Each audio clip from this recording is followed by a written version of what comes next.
Al Jazeera Podcasts. Today, a U.S. proposal to end the Iran war. But Tehran denies any talks are happening. Sure, you take an island, okay, well then maybe a bit deeper. And then it starts, and then sooner or later, you are involved in a country 4 times the size of Iraq, with mountains and forests and lots of places to hide and fight from. As the Trump administration continues to say that negotiations are underway, the U.S. continues to send troops to the Middle East. Didn't they say unconditional surrender? So why do they now speak of so-called negotiation? There is no so-called negotiation. So how do you negotiate an end while the war is still expanding? I'm David Enders, and this is The Take.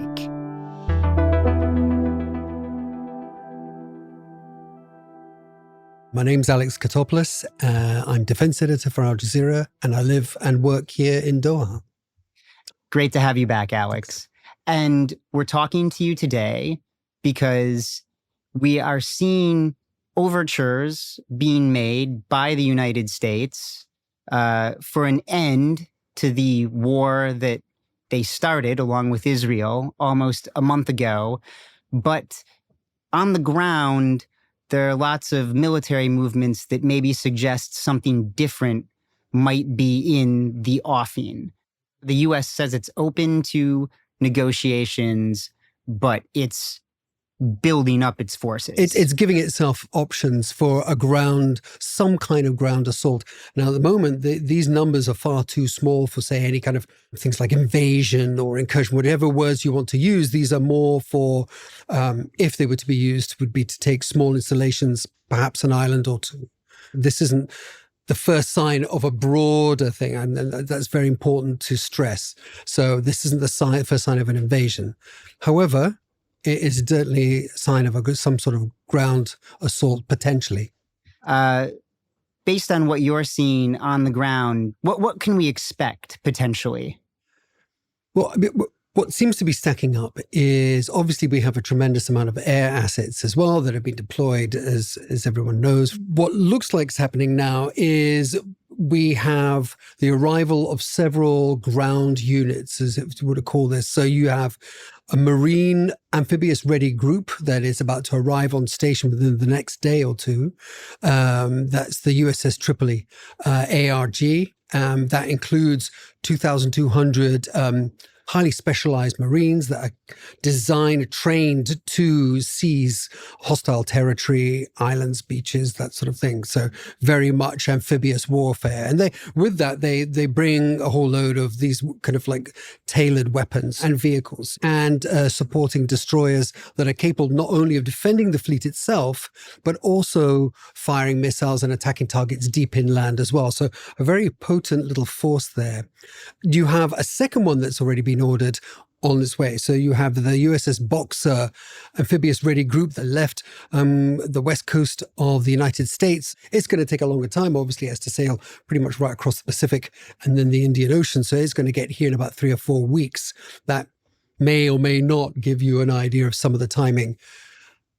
Added to that, you have what is the initial reaction force from the 82nd Airborne paratroopers, again, specialists in seizing hostile territory. These are elite troops trained heavily for aggressive combat. I mean, these are not going to be guarding installations. They're going to be taking them, and they're going to be taking them under fire. So certainly you're seeing this movement towards a ground element building up. But again, small numbers for the time being. So what kind of strategic goals might be in mind when you're talking about a ground operation? We have the Strait of Hormuz, which Iran has restricted traffic heavily. Is that what we're talking about? Some sort of operation in that area? There have been 3 scenarios mooted on this. So the first would be looking to seize, for instance, the island of Karg. Karg is extremely important to Iran. It is about 70 to 80% of its oil production comes through the island. It's used as an oil loading terminal, massive importance, full of, obviously, petrochemical installations and pipelines and pumping stations. So seizing that really has a massive effect on Iran's ability to be able to export any kind of oil.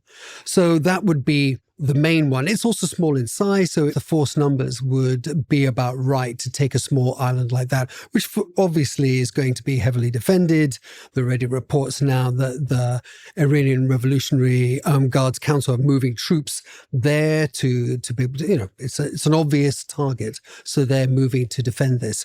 Other islands possibly in the Strait of Hormuz as well. It still doesn't guarantee clean movement through the strait, even though you take these islands. You might attack Iran economically, but it doesn't stop Iran from being able to fire anti-ship missiles from quite some way off. So they can fire them from fairly well inland, which leads to the third option, which is a problem, because then you have to take parts of the coastline. And that's when the dangers really start, because you need tens of thousands of troops, possibly more. And then you have a buffer zone that keeps on getting bigger and bigger, dragging anyone into a conflict that no one really wants. So how realistic is this, really? And talk a little bit more about the resistance that this kind of force would meet in the event the U.S. did launch some kind of operation. How realistic is this? Well, when you have the troops there that are very well trained in exactly this kind of warfare, it starts to get realistic. I mean, it starts to give the military more and more options to how they're going to use these people. And that is worrying in itself, because even if you take the island, what does victory look like? So you take the island, you occupy it, but at some stage, you're going to leave.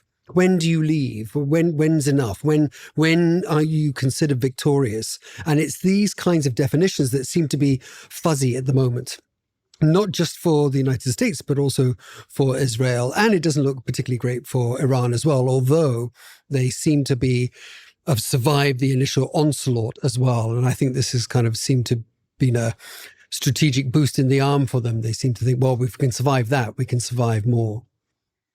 And when you talk about what a resolution or an end game looks like, does it feel like, as negotiations are being accepted, that the U.S. is acknowledging that maybe it made a mistake? Initially, the attack, they were expecting, it would seem, in assassinating the supreme leader, Ayatollah Ali Khamenei, either a collapse or some kind of capitulation by the Iranian government, which is still very much in control of the country and still seems to have significant military capabilities.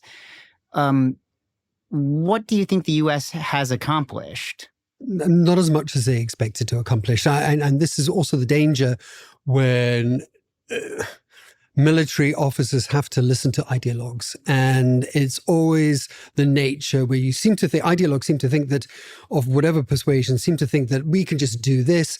Our enemy is weak. They are weak from within. They'll crumble. But they don't crumble. And they keep pushing. And then they do things that surprise you. For instance, the near closure of the Strait of Hormuz, which and everybody, I'm quite sure, is shocked that the United States didn't expect this, because it's obviously the ace up the sleeve. It's not like some surprise there. So yeah, not to be able to predict that, to assume that the government was going to collapse, which I think is a very dangerous thing. So I think that's a mistake, number one. I think number two is that they thought they could find all the sites for all the missiles and all the drone factories, et cetera, in the command and control. And they did find most of them, don't get me wrong. Iran's military power has been massively degraded, but the attacks in June effectively they managed to survive that. And there was that time where they were allowed to recover. And they realized that if you didn't distribute your command and control, it weakens, but still it's more survivable. And also the weapons that you will use. I mean, they're still firing missiles now. They were supposed to have been all destroyed. How much command and control does anybody have left after the amount of ordnance that they dropped, not only in June, but now? I mean, it's huge. I mean, colossal amount of tonnage, if you think about it. So, and not just the United States, but also Israel as well. I mean, this is the first time that the United States and Israel have gone in this coordinated lockstep way in a conflict so overtly. And, but they both have different ideas about what victory looks like, I think, and that's becoming more and more apparent. Talk to me a little more about that. How is that becoming apparent? And what do we think Israel's objectives are versus the United States? Well, I think Israel wanted really the Iranian government to be crushed. I think President Trump was less bothered about that, although he very clearly came out and talked about regime change. But he's talked about a lot of other things as well, and he's flip-flopped in his ideas. But Israel hasn't. They were very, very clear in what they wanted to achieve, which was basically the dissolution of the government. And if there was chaos, there was chaos. And of course, Israel launched another round of, another ground campaign against Hezbollah, which has been massively degraded in Lebanon. Again, but we've got 3 divisions worth of troops, a ground assault. And they thought also both sides, interesting, but after June, both sides were building up their complements of missiles and also of interceptor missiles as well. So this has been this logistical secret war going on between all sides as they try and stock up as much as possible, because they know that if one side runs out, that's pretty much it. But yeah, very, very different strategic ideas on that. And again, Israel has been very, very direct and very, very straightforward in that. It's the United States that has vacillated in this. And what do you think you said Iran has certainly been preparing since last June. I mean, I've read that they started preparing for this kind of scenario really significantly after the U.S. invaded Iraq in 2003. What do you think are the chief strategic misconceptions the U.S. and Israel maybe had before starting this war? That you can't change a government using air power alone. Big mistake. It's never been done. It's doubtful it can be unless it's a really, really small country, So number one, and that's huge. What does that mean? It means, well, if you don't like the government of the day enough, then you're going to have to really do something about it on the ground in some way, shape or form. And then you're off to the races because, again, what kind of military force do you use? Is it going to be like Iraq, where you certainly provide the force numbers to be able to go in and defeat Saddam Hussein? However, you don't provide enough troops to be able to secure any kind of peace, and the whole country sort of ends up dissolves very quickly. You've also got a whole generation of people who have been watching the wars and, insurgency in Afghanistan and Iraq and elsewhere, and realize, well, it's the classic, the elephant and the flea. At the end of the day, you don't go up against a huge military behemoth like the United States. I mean, there's no one else that really could take them on toe-to-toe. So you don't. So you apply asymmetric warfare, you start to fight an insurgency, and you only do that when you've drawn them in, but which of course is massively painful to your own population, and probably, you're going to really just totally destroy the stability of the country concerned, in this case, Iran. So drawing them in, and that's what the danger of this ground thing is. Sure, you take an island. Okay, well, nothing changes. All right, well, then maybe a coastal city, maybe near the Strait of Hormuz.